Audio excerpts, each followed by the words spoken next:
What's up, Tailgaters? My name is Tailgate Nate. Welcome back to my channel. I know it's been well over 2 weeks, and I apologize for that. I just really haven't been feeling like sitting down recording a video, but today I wanted to sit down and record this for you guys, and then starting in March, I'm going to start getting busy for you guys. So today is a little special event. So as we all know, this virus has impacted so many things in the world today, and on March 11th, 12th, or 13th, one of those three, date escape me right now, the world, and especially the sports world, was changed for most, if not all, of 2020. This is the season that almost wasn't a timeline. I'm going to be going through important dates before the season that kind of impacted the whole grand scheme of things, give you some stats on game cancellations as well. We're not going to be going through the big games and the big upsets because you guys already know about that. I'm going to remind you of what happened before and just a little bit during. We'll look at game cancellations. Hey, but before we get into that, please leave a like on this video. Also, one great way that you can show support is by subscribing to the channel, so check to see if you are. We're over 100 subscribers, and I know I've mentioned this already, but thank you guys so much for that. Ring the bell as well so you guys can join Tailgate Nation. Also, you can leave a comment down below and tell me your thoughts, good, bad, ugly, I don't care. I read all of them, and whether I reply to them or not, hey, so please feel free to leave a comment down there on the video. And with all of that being said, let's go ahead and kick off this timeline. We're going to start with July 8th of 2020, the earliest date on this timeline. The Ivy League cancels all fall sports due to COVID-19 concerns. This left the FBS conferences, so the 10 conferences and the independent schools that we all know and love, it left them confused and under a lot of pressure. Confused because this was a very early decision, as it was seen at the time by the Ivy League. We still had well over 3 months until just about 3 months until the football season kicked off. So all the FBS conferences were wondering, well, now what do we do? And they were left under a lot of pressure because this is what started the you're going to get criticized no matter what you do. And I mean, like, really brought in the scheme. I know it's always there, but really brought it in the scheme. They were going to get criticized if they played because, well, how can you play during a pandemic? And then criticized if they didn't play on you can't take away football. Football is the thing that drives all of us together, brings everyone together. It's a community. You can't take away football. And there was just so much pressure, confusion once the Ivy League announced this decision. Now, I know they are like an FCS conference, but it did have a lot of impact on the FBS. A lot of league commissioners, everything, were taking into account this league's position on the whole thing and things like that. But this was the first major thing that really kicked off the start of cancellations. But the Big Ten and Pac-12 and other conferences would not be faulted by it. We all knew the season was going to look different with this pandemic. So the day after the Big Ten announced a plan for an all-conference schedule, they were the first conference to do so. All other conferences were still planning on going ahead with playing a full slate of games. The Pac-12 would follow suit the next day. And this was huge. This gave hope to the season. Everyone thought football maybe wasn't going to happen with the Ivy League decision. The Big Ten came out and said, we're going to try to do all conference this year. And it was supposed to be 10 games. That's just how it was going to work. So it gave hope. On July 29th, so 20 days later, was when another Power 5 conference announces a plan to play, and they announce a full schedule. It's a 10+1, so 10 conference games, 1 non-conference game, which was what ended up happening. And they include Notre Dame. It marked the first time Notre Dame is in a conference, and it was a huge step to give the season even more hope. And the AC was the first Power 5 conference that announces like a fully fleshed out plan to play. Like, they had a plan. I know the Big Ten and Pac-12 had like, yeah, we're going to try to do this, but they didn't really announce how they were going to do it. The ACC was the first conference to announce how they were going to do it, and they included Notre Dame, which was great for college football. On July 30th and August 3rd, respectively, the SEC and the Big 12 announced their plans to play. So now all Power 5 conferences are set to play. As weird as it's going to be, right, with only conference games and this 10+1 and team or leagues maybe possibly starting different time, but everything was seeming to go according to plan, or according to plan, quote unquote. It seemed like the season was going to get played, and it seemed like nothing was going to stand in the way of it. Leagues had plans to play. They were adamant about it. And yeah, we were going to have football in the fall. But then August 11th hit. August 11th of 2020, the Big Ten canceled the 2020-2021 college football season.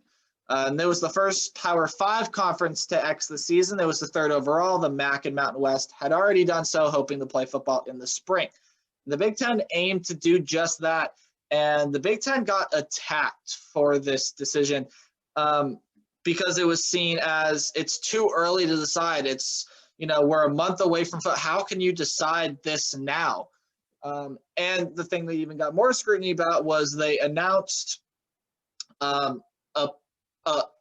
full schedule of games, literally, I believe, 2 or 3 days before this news dropped. So they had a plan to play, and then all of a sudden they went, no, let's scrap it and just try to play in the spring. I really have no idea why they did this. And then there was a whole confusing thing on they took a vote, it got leaked, and then they tried to remove it, and then they voted again. It was a whole big mess of the Big Ten. I got to say, out of the conferences that handled this situation, I'd probably say the Big Ten handled it maybe the worst, Pac-12 being the second, but the Pac-12 was acting like a little brother to the Big Ten, because later that same day, the Pac-12 follows the Big Ten and postpones the season. So everything the Big Ten did, the Pac-12 did.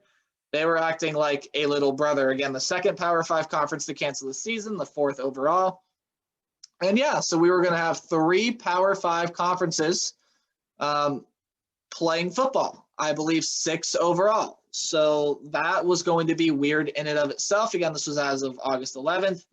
And the season kicked off without them. The season kicked off without them. There was no plan for them to play football in the fall. But a month later, on September 16th, 2020, the Big Ten reverses course on the 2020-2021 season after much plead from schools. Nebraska, Ohio State, I give a lot of credit to. Those are the 2 schools that kind of pushed the Big Ten to do this, petitioned by Justin Fields, and Nebraska getting a lot of backlash that I really don't understand from big networks like ESPN on trying to play. And then when Ohio State does it, they're like, oh yeah, that sounds like a good idea. No, Nebraska had a huge hand in getting this season back on track, as did Ohio State and primarily Justin Fields with this huge petition. The Big 12, the Mid-American, and the Mountain West would all follow suit on respective dates of September 24th and 25th. So again, took a little bit of time, but now we were going to have all conferences playing football. Really exciting stuff. All conferences were going to play, and we were going to have the weirdest season in college football history, but everyone was going to be playing football. All right, so now I'm getting into stats. This is over the course of the season, how many games were postponed. What you see highlighted like in reverse, so with the white text and black background, are weeks that really stood out to me as being either really low percentages or really high percentages. So again, starting with week 1, you had the American Athletic Conference USA and Sun Belt Conference all start play this week. There was 11 game schedules and 2 games were postponed. So then in the little parentheses, that is how many games were actually played. Just simple subtraction now. So that's how many games are actually played. 9 out of 11, which is an 81%. You can continue following down the line here. So 20 of 24 is 83. 20 of 25 is 80. 30 of 35 is 86, and so on and so forth. Again, week 2, ACC, Big 12, week 4, SEC, and week 8, the Big 10 and Mountain West. I really want to highlight week 8 here because it is the highest percentage of games that were played per week this season. We only had 1 cancellation because of COVID-19, One. Out of 48 games scheduled, one was canceled. That is roughly 97 point something percent. So I just rounded that up to 98% in week 8. And I thought that was crazy to me because it seemed like every week we were getting many games postponed. And that week, one single game was postponed, which is incredible. Absolutely incredible for that week. But what you're seeing here is the, I guess, brighter side. And you can't have the light without the dark. So I bring you weeks 9 through the bowl week. Yep, the percentages are not great. The percentages are not great. So week 9 was still fairly good. And then the Mid-American Conference and Pac-12 joined in week 10. That's where things started going downhill. We saw our first double-digit number of games canceled that week. Then week 11, 12, and 13, 15, 18, and 14 games were canceled. That's 75% of games played that week, 71% of games played that week, and 76% of games played that week. Week 14 had fewer cancellations, so good there. Week 15, though, 74% of games played, 13 cancellations. In the week 16 championship week, where only 29 games were scheduled, 10 cancellations, 19 games were played, and that is the lowest percentage you're going to see besides the bowl games. Now, there is an asterisk here on the bowl games. Asterisk, a word is hard to pronounce. There is an asterisk on the bowl games because, as usual, you're going to have 42 bowl games. And that includes college football playoff and the national championship game. So 42 bowl games. So a couple of these were canceled before the season even started. A couple were canceled during the season. A couple were canceled right as they were about to be played. A couple only had one team secured. They couldn't find another team. So there was a whole lot that went on with bowls. But in all total, throughout the entirety of the season, 16 ended up getting canceled. So that's 62%. But I didn't really highlight it as the lowest percentage just because of the fact that they were canceled all throughout, and it was primarily because of the location. Some of it was a team, so you can take that however you want. But week 16, championship week, you'll see the lowest percentage. There, you guys can go back and look at it. But I thought this was kind of interesting. I had fun putting this together. I'm a big numbers guy myself, love math. Love numbers, love statistics. So there you are. In the 2020 season, this is the game percentage this year. 569 out of 704 scheduled games were played. And that's an 80.82% of games that were kicked off, played, and finished. And I think that is absolutely remarkable. Going from what was going to be 0% when conferences started canceling and the world looked like it was coming to an end, there was going to be 0%. And the fact that with the circumstances we played 80% of games, that's pretty good. That's pretty good. I don't really know how else how else to describe it. I mean, with 80% of games in the situation that we found ourselves in, I mean, that's pretty good. 80%, not a bad percentage. 4 out of 5, 8 out of 10. However you want to think about it, you can think about it as 569 over 704.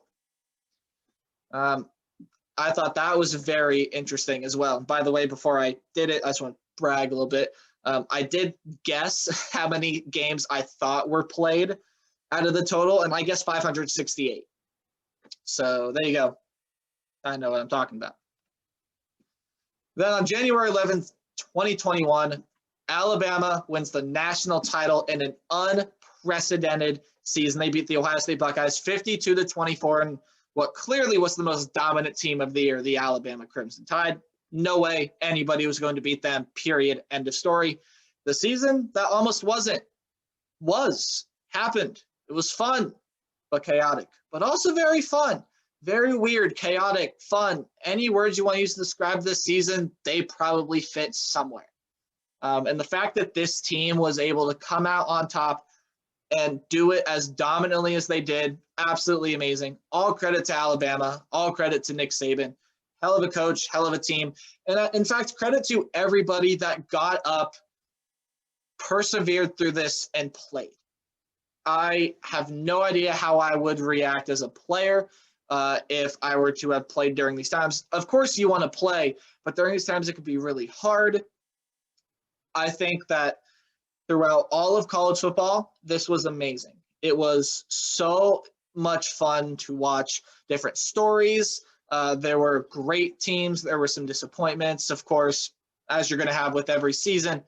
But this year, I thought maybe not one of the best college football seasons I've ever watched. Definitely the weirdest, but probably one of the most interesting in an unprecedented time. I mean, just wow. This was amazing. And with that, we hope that 2021, 2022 can be as normal of a season as possible. I would like to thank you guys so much for watching this. I had an interesting time putting this together. Again, I'm sorry it took me so long to put it out. But I sat down, recorded it for you guys, and I hope you enjoyed. So if you enjoyed, leave a like, subscribe, ring the bell so you can join Tailgate Nation. You can leave a comment down below. Tell me your thoughts on this video. And hey, we're going to start getting excited for 2021, 2022. I have a plan all thought out. I wrote it down. It's in my head as well. Videos are going to kick off on March 1st. Again, I'm going to be starting a gaming series, like a little mobile game. So stay tuned for that. That's going to drop every Monday starting March 1st. And then from then on, we're going to start to be doing some previews. I'll give you way too early top 25. Remember to play hard, but tailgate harder. I will see all of you guys on March 1st. Goodbye.